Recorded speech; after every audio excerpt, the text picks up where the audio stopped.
Our next speaker is Wayne Schoeneberg. So thank you for being here. I'm excited to be here. I'll turn it over to you. Thank you so much. All right, before we begin, can we all agree that we're just here really to have a good time? Yes. All right. We're going to talk about effective communication. Well, another thing that we have in common here today is that you don't have the slightest idea what I'm going to say, and neither do I. What is effective communication?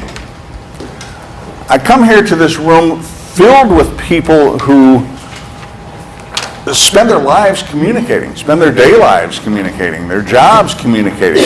And I was really impressed with everything that I heard. It's really nice to speak to a group of speakers because we speak a common language, we have common ideas, and that's important, and that's part of effective communication. We're going to talk about verbal a lot today. Written, we're going to talk about a little bit because it's important in your jobs. How many of you prepare material for others, written material? Okay, most of you.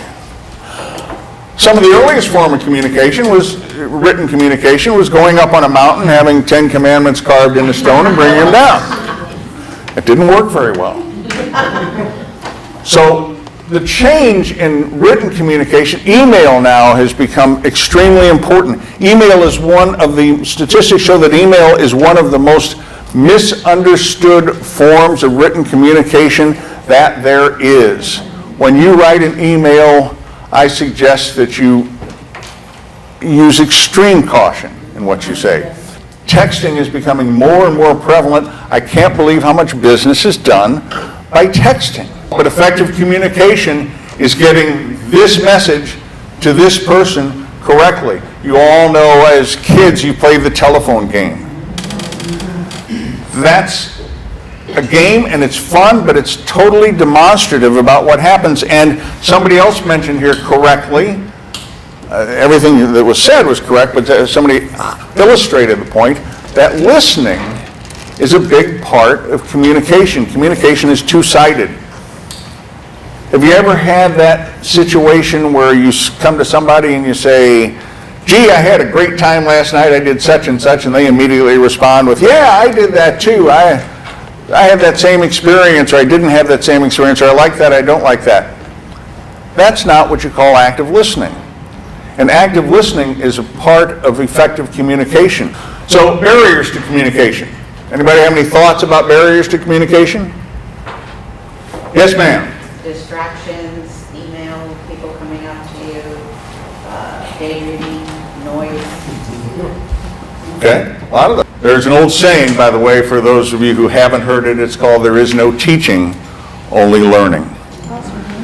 So the things that I say here today are really going out into the air. Some of you are going to absorb some of it, some of you are going to absorb others. You're going to learn what you need. And that's the same situation with the people that you're training, okay? But stay away from jargon. Cultural differences. I can't stress to you enough how cultural differences can affect effective communication.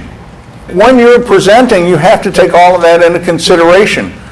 When you're talking to one group of people about a certain subject, you have to be aware as you look around for others shutting you off, because it happens. Your job is to keep everybody entertained. I think we've accomplished what we set out to accomplish, which is having some fun. Yes. I hope that you've learned something. Thank you.